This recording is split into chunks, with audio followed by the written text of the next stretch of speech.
जी, अस्सलाम वालेकुम स्टूडेंट्स। आज हम अपने सब्जेक्ट के दूसरे पोर्शन यानी डेटा स्ट्रक्चर्स एंड एल्गोरिदम्स पे बेसिकली बात करना स्टार्ट करते हैं।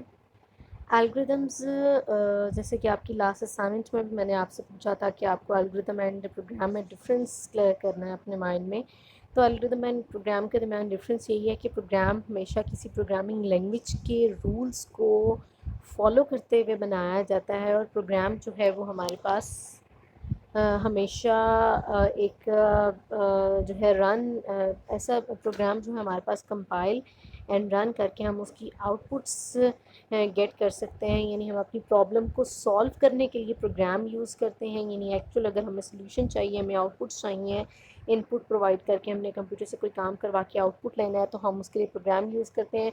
जबकि एल्गोरिदम जस्ट हमें एक प्रोसीजर बताता है कि how to solve a problem, यानी प्रॉब्लम सॉल्विंग टेक्निक ही है हमारे पास एक एल्गोरिदम। लेकिन एल्गोरिदम हमारे पास एग्जीक्यूटेबल नहीं होता, हम उसे कंपाइल एंड एग्जीक्यूट नहीं कर सकते और वो किसी प्रोग्रामिंग लैंग्वेज के रूल्स को भी फॉलो नहीं करता 100%, बल्कि वो किसी भी प्रोग्रामिंग लैंग्वेज के कुछ syntax and semantics plus English language कुछ स्पेसिफिक वर्ड्स को यूज़ करते हुए हम बेसिकली बनाते हैं आपके पास एल्गोरिदम।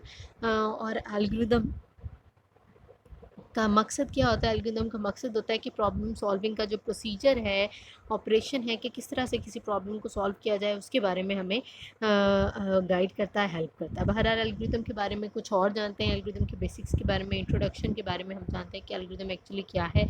अगर हम एल्गोरिदम को डिफाइन करें तो एल्गोरिदम एक फाइनाइट ऑर्डर्ड सीक्वेंस है well defined and effective operations का that when executed will produce a result and terminate in finite amount of time, जिनको जब एग्जीक्यूट किया जाए, यानी एक ऑर्डर सीक्वेंस है वेल डिफाइंड एंड इफेक्टिव। एक सबसे पहली बात, एल्गोरिदम के अंदर एक ऑर्डर होता है, उसके अलावा ये एक फाइनाइट सेट होता है। फाइनाइट मींस कुछ स्पेसिफिक नंबर ऑफ इसके अंदर इंस्ट्रक्शंस होती हैं और एक स्पेसिफिक ऑर्डर में होती हैं और इफेक्टिव ऑपरेशंस होते हैं, यानी जिनको अगर हम English language and programming language की सिंटैक्स एंड सेमेंटिक्स से मिला के जो हमने एल्गोरिदम लिखा है, अगर हम उसको एग्जैक्टली किसी भी प्रोग्रामिंग लैंग्वेज की सिंटैक्स के अकॉर्डिंग अगर हम उसे राइट करें तो वो एग्जीक्यूटेबल होता है, एग्जीक्यूट हो सकता है।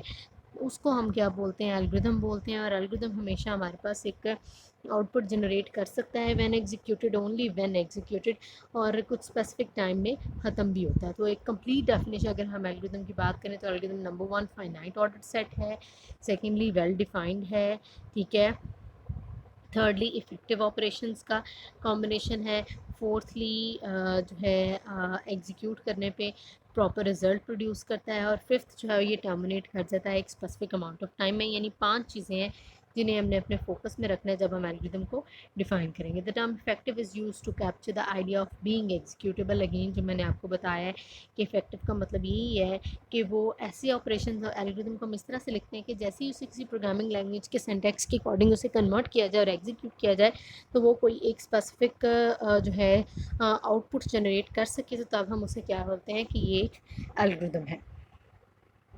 यानी एल्गोरिदम हम ये नहीं कह सकते कि कोई फ़जूल चीज़ है, यानी उसका कोई मकसद या मतलब नहीं है, बल्कि एल्गोरिदम लिखे इसलिए जाते हैं ताकि पहले हम एक स्केच बना लेते हैं कि हम अपनी किसी प्रॉब्लम को कैसे सॉल्व कर सकते हैं। जब हमें उसके स्केच में हम एक फाइनाइट ऑर्डर्ड सेट सीक्वेंस में well defined and effective operations के साथ हम उसे लिख लेते हैं, तो तब हमारे पास एल्गोरिदम रेडी होता है to be implemented as a program. Then algorithm को प्रोग्राम में कन्वर्ट करके एग्जीक्यूट करने पे प्रॉपर आउटपुट निकलती है। यानी एल्गोरिदम बिल्कुल इस तरह से नहीं कि आप एक इंग्लिश लैंग्वेज के सेंटेंसेस लिखते जाएँ, take input then add the numbers and then display the output, सिर्फ इतना नहीं है आपके पास, बल्कि प्रॉपर इफेक्टिव ऑपरेशंस इसके अंदर भी इंक्लूडेड होते हैं, ठीक है।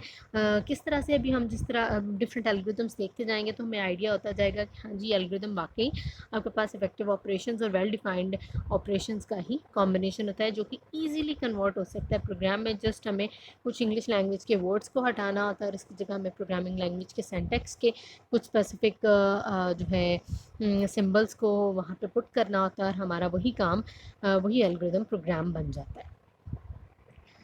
एल्गोरिदम के बारे में और जानते हैं। एल्गोरिदम जो है basically any well defined computational procedure that takes some value और set of values as an input and produce some value और set of values as output. यानी बिल्कुल जिस तरह प्रोग्राम कुछ इनपुट लेता है, प्रोसेसिंग करता है और आउटपुट देता है, बिल्कुल इसी तरह एल्गोरिदम भी इनपुट लेता है, उसके ऊपर कुछ स्पेसिफिक कंपटीशन करके आउटपुट जनरेट कर सकता है if we convert that algorithm in the program and make it executable. So it is a sequence of computational steps that transform the input into the output, same like program. A tool for solving a well specified computational problem. So हम कह सकते हैं कि algorithm क्या है, well specified computational problem को solve करने के लिए एक टूल है। हम यानी प्रोग्राम बनाने से पहले बेटर है कि हम एल्गोरिदम लिख लें और फिर उसी एल्गोरिदम को प्रोग्राम में कन्वर्ट करके हम एग्जीक्यूट करके इनपुट से आउटपुट जनरेट कर सकते हैं। एग्जाम्पल हम सिंपल एक सॉर्टिंग के एल्गोरिदम की एग्जांपल लेते हैं। Let's say input a sequence of N numbers and a permutation को परमिटेशन उसके ऊपर अगर रीऑर्डरिंग की जाए, रीऑर्डरिंग करने के बाद हमारे पास एक और सीक्वेंस बनता है जो कि हमारे पास क्या बताता है कि नंबर्स जो हैं वो ऑर्डर में आ गए यानी सॉर्ट हो गए हैं। सॉर्टिंग के अंदर हम ये करते हैं ना, कुछ इनपुट लेते हैं, उसको प्रोसेस इस तरह से करते हैं कि हम असेंडिंग या डिसेंडिंग ऑर्डर में उसे उसकी प्लेस करते हुए उसकी जगह चेंज करते हैं और हमारे पास आउटपुट ऑर्डर डाटा आता है। जैसे कि हमारे पास इनपुट है कुछ 17 5 45 and up to so on. हमने इसे असेंडिंग ऑर्डर में जब ऑर्डर करेंगे, सॉर्ट करेंगे, तो हमारे पास सबसे छोटा नंबर पहले, उसके बाद बड़ा नंबर और सबसे बड़ा नंबर यानी 45 सबसे लास्ट में आ जाएगा। ये हमारे पास एक सॉर्टिंग के एल्गोरिथम की सिंपल एग्जांपल है।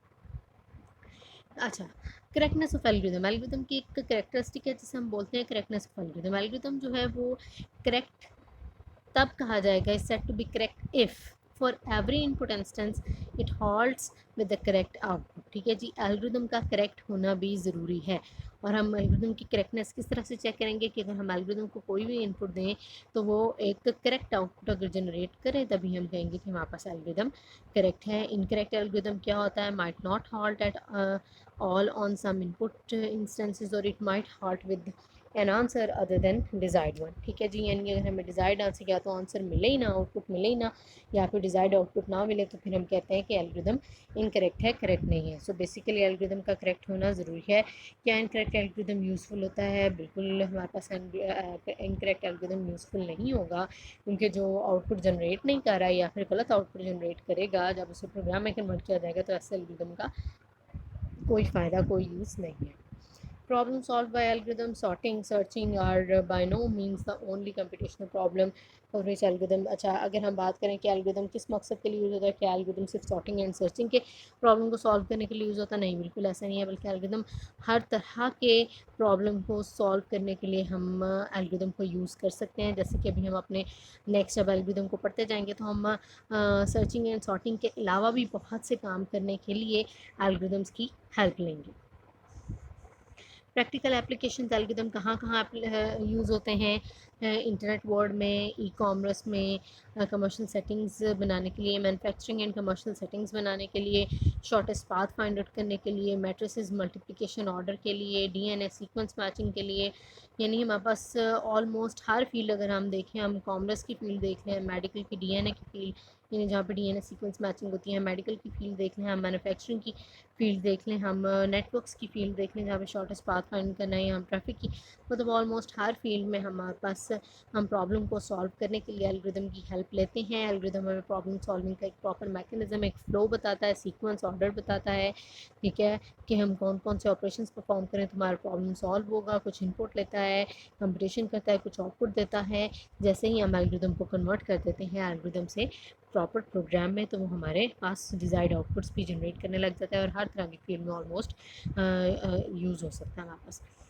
कॉमन अबाउट एल्गोरिथम्स, हर एल्गोरिथम के बारे में कॉमन क्या है? There are many candidate solutions, most of which are not what we want. Finding one that we do want can present quite a challenge. There are practical applications. It's not just mathematical exercise to develop algorithms. ठीक है जी, algorithm के बारे में common क्या है जी? सारे algorithms आपके पास से एक ही काम को करने के लिए बहुत से एल्गोरिदम्स आपके पास अवेलेबल होंगे, लेकिन क्या हर एल्गोरिदम से आपके पास आपका डिज़ायर्ड आउटपुट मिलेगी? नो, ऐसा नहीं है। हर एल्गोरिदम से आपके पास डिज़ायर्ड आउटपुट नहीं मिलेगी, बल्कि आपको पहले जज करना है, फाइंड आउट करना है कि आपकी स्पेसिफिक प्रॉब्लम को सॉल्व करने के लिए कौन सा जो है एल्गोरिदम बेस्ट है। दैट इज़ वाई हम इसे कह रहे हैं कि ये सिर्फ मैथमेटिकल नहीं है, मैथमेटिकल एक्सरसाइज नहीं है, बल्कि एक प्रैक्टिकल एप्लीकेशन है एल्गोरिदम को बनाना। एल्गोरिदम्स एंड अदर टेक्नोलॉजीज़ की अगर हम बात करें, एल्गोरिदम्स एंड अदर टेक्नोलॉजी की अगर बात करें तो क्या एल्गोरिदम हार्डवेयर की तरह का है? हार्डवेयर जैसा कुछ है नहीं जी। बेसिकली एल्गोरिदम हार्डवेयर जैसा कुछ नहीं है। बिल्कुल ये प्रोग्राम की तरह एक सॉफ्टवेयर की फॉर्म में एग्जिस्ट करता है। Total system performance depends on choosing efficient algorithm as much as choosing fast hardware. ठीक है। अब एक और चीज़, एक तो क्वेश्चन हमसे ये पूछा ना कि क्या एल्गोरिदम हार्डवेयर जैसा है? नो, एल्गोरिदम एक हार्डवेयर जैसा नहीं है, बल्कि एक सॉफ्टवेयर जैसा ही है, सेट ऑफ ऑपरेशंस को ही कंटेन करता है। तो नेक्स्ट उन्होंने बात पूछी है कि हमें किसी भी प्रॉब्लम को सॉल्व करने के लिए जो एल्गोरिदम चूज़ करना है वो एफिशिएंट कैसे होगा।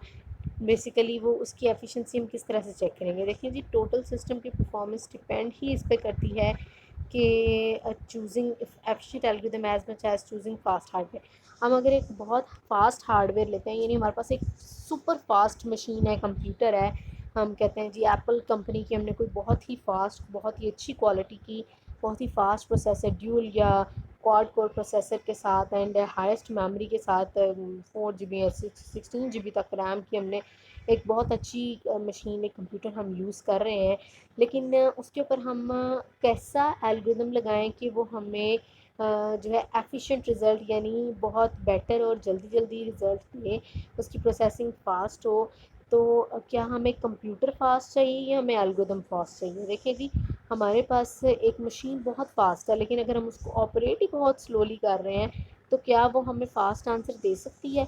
लाइक एक कंप्यूटर की मशीन है, वो 1 सेकंड में या 1/1000 सेकंड में, 1 सेकंड के हज़ारवें हिस्से में 10 प्रॉब्लम्स को या 10 स्टेप्स को, 10 लाइन ऑफ कोड को एग्जीक्यूट कर सकती है। लेकिन हम उसे 1 मिनट या 10 मिनट के अंदर अंदर सिर्फ और सिर्फ एक लाइन ऑफ एग्जीक्यूशन ही प्रोवाइड करते हैं, एक लाइन ऑफ प्रोग्राम ही प्रोवाइड करते हैं एग्जीक्यूट करने के लिए। तो उसकी इतनी हाई परफॉर्मेंस किस काम की? सो बेसिकली हमें हार्डवेयर फास्ट चूज़ नहीं करना सिर्फ, बल्कि हमें एफिशिएंट एल्गोरिदम भी चूज़ करना है। So algorithms and other advance technologies की अगर हम बात करें तो hardware will high clock rates, pipelining and superscalar architecture, easy to use intuitive graphic user interface, object oriented system, locally invited networking और algorithms as important as about technology। अगर हम कहते हैं कि हम हाई स्पीड का hardware use करें, उसकी पाइपलाइनिंग, उसकी सुपर स्केलर आर्किटेक्चर हो, वो इजी टू यूज़ हो, GUI उसका बेटर हो, ऑब्जेक्ट ओरिएंटेड हो, लैन एंड मैन को सपोर्ट करता हो, यानी हर तरह की उसकी क्वालिटीज़ बेटर हो।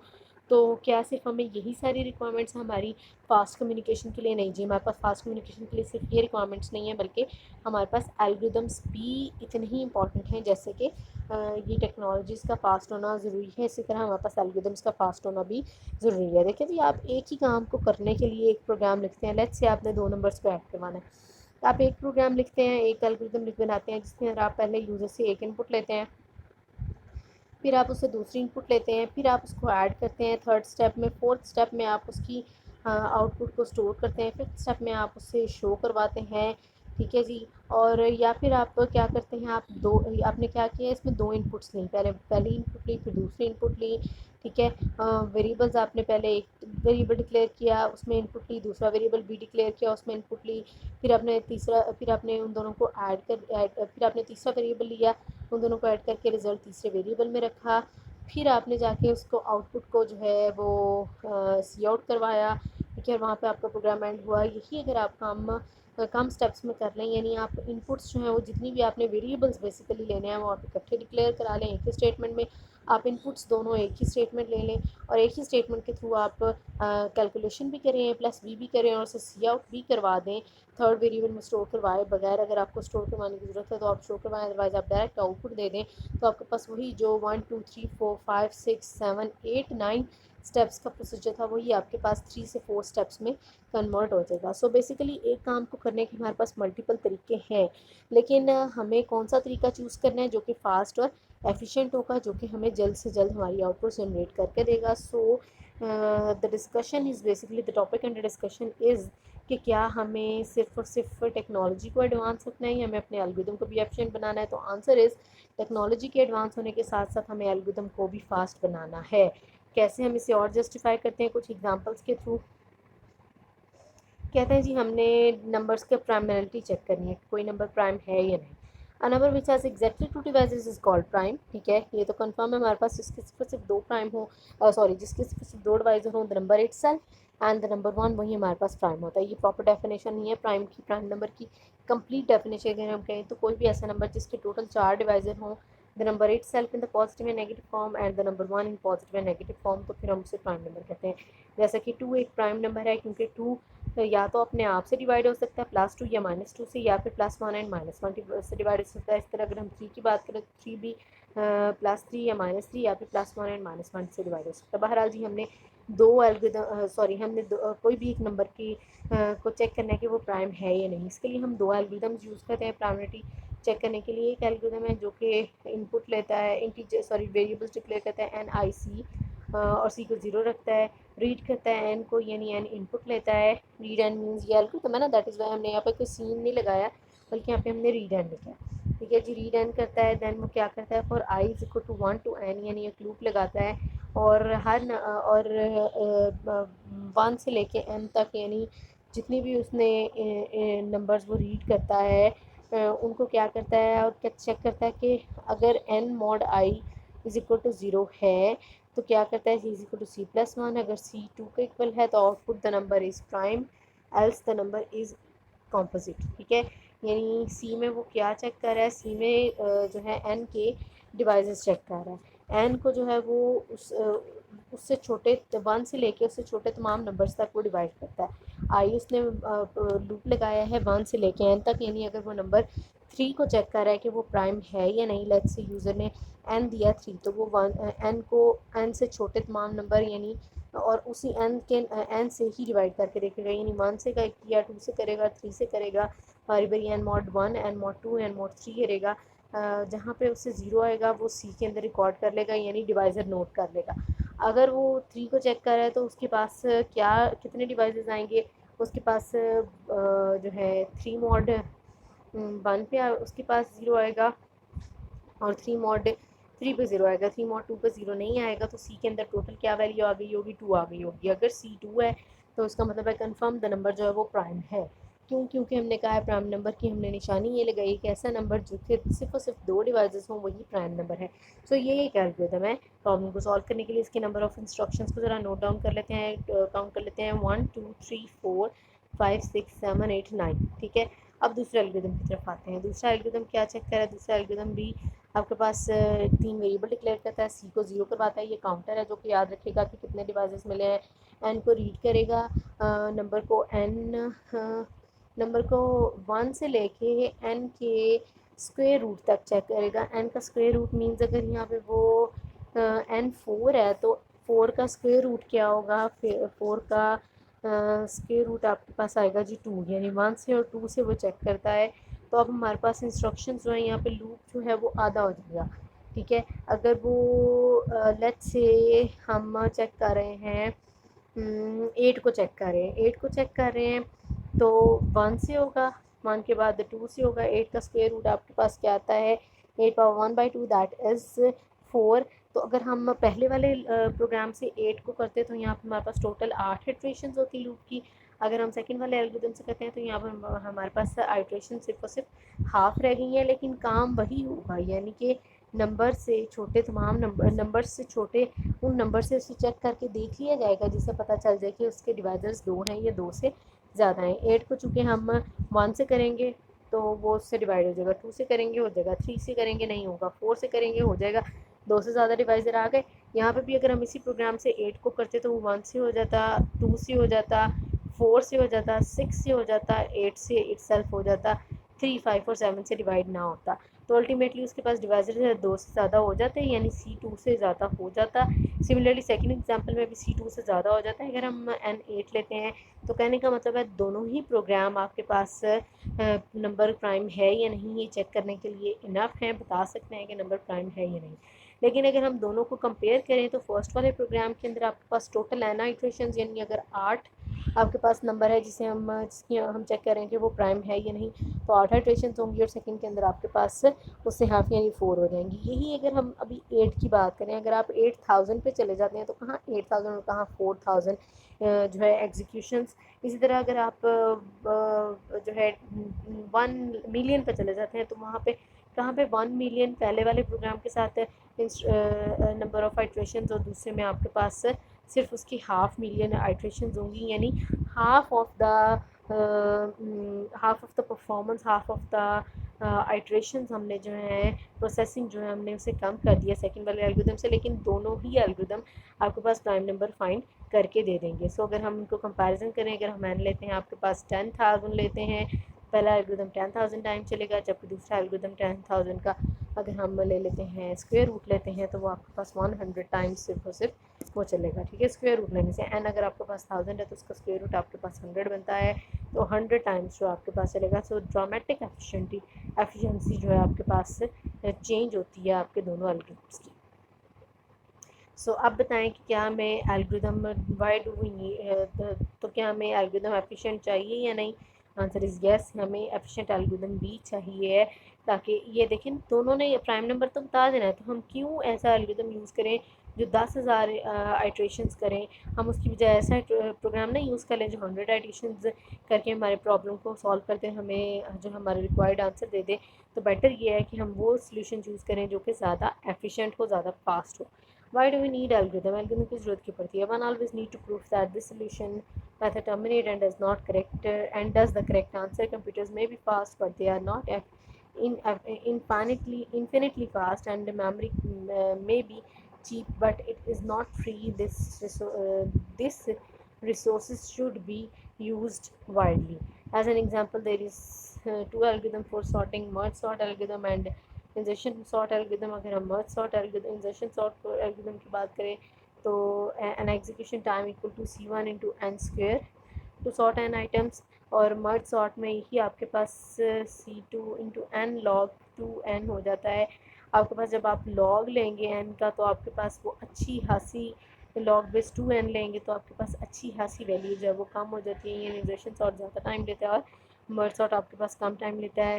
कहने का मतलब ये है कि हमें एक एफिशिएंट एल्गोरिथम चाहिए होता है ताकि हमारे पास हमारा काम जो है एफिशिएंटली हो जाए। हमारे पास कंप्यूटर चाहे जितने भी फास्ट हों, लेकिन अगर हमारे पास एल्गोरिथम स्लो है तो वो हमारे पास रिक्वायर्ड आंसर नहीं देगा। जैसे कि अगर हम ये प्राइम नंबर के दोनों देखते हैं, प्रोग्राम्स देखते हैं, अगर हम फर्स्ट एल्गोरिथम को एक सुपर फास्ट कंप्यूटर से गुजारते हैं जिसकी प्रोसेसिंग स्पीड बहुत ज़्यादा है, और हम एल्गोरिथम 2 को एक कम फास्ट कंप्यूटर से लेस एफिशिएंट कंप्यूटर में इम्प्लीमेंट करते हैं, तो चूँकि आपके पास एल्गोरिथम 1 जो है वो ज़्यादा टाइम लेने वाला है, तो चाहे कंप्यूटर फास्ट भी है तब भी इसने नंबर ऑफ़ आइट्रेशन ज़्यादा परफॉर्म करनी है तो ज़्यादा टाइम लेगा। और एल्गोरिथम 2 चूँकि खुद कम आइट्रेशन लेता है, खुद एफिशिएंट है, तो अगर हम उसे एक स्लो कंप्यूटर के अंदर भी इम्प्लीमेंट करेंगे तो भी वो हमारे जो है हमारा required answer desired answer algorithm 1 के फास्ट कंप्यूटर से ज़्यादा दे सकेगा, ज़्यादा जल्दी आंसर दे सकेगा।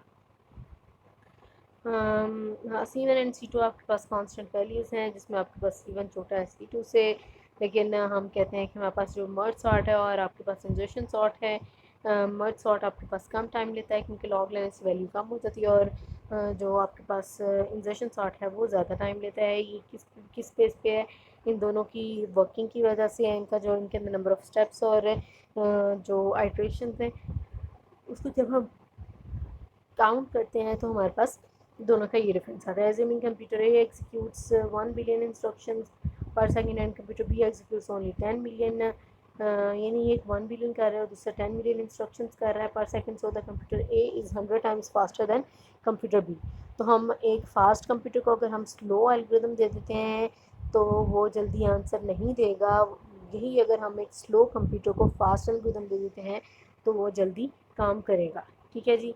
जैसे कि वो आपको बता रहे हैं कि अगर C1 हम कांस्टेंट 2 और C2 50 ले लेते हैं, मान लीजिए नंबर को सॉर्ट करने के लिए अगर हम कंप्यूटर ए के पास जाते हैं तो कंप्यूटर ए उसमें 2 × 10⁻6 पावर 2 यानी n स्क्वेयर 1 मिलियन था, 1 मिलियन 10 पावर 6 होता है, 2 पावर 10 पावर 6 स्क्वेयर क्योंकि उसकी थी हमारे पास C1 × n स्क्वेयर उसकी कम्प्लेक्सिटी थी, उसका टाइम था, तो C1 × n स्क्वेयर यानी 2 × C1 आपके पास 2 है, n आपके पास 1 मिलियन है यानी 10 पावर 6 है।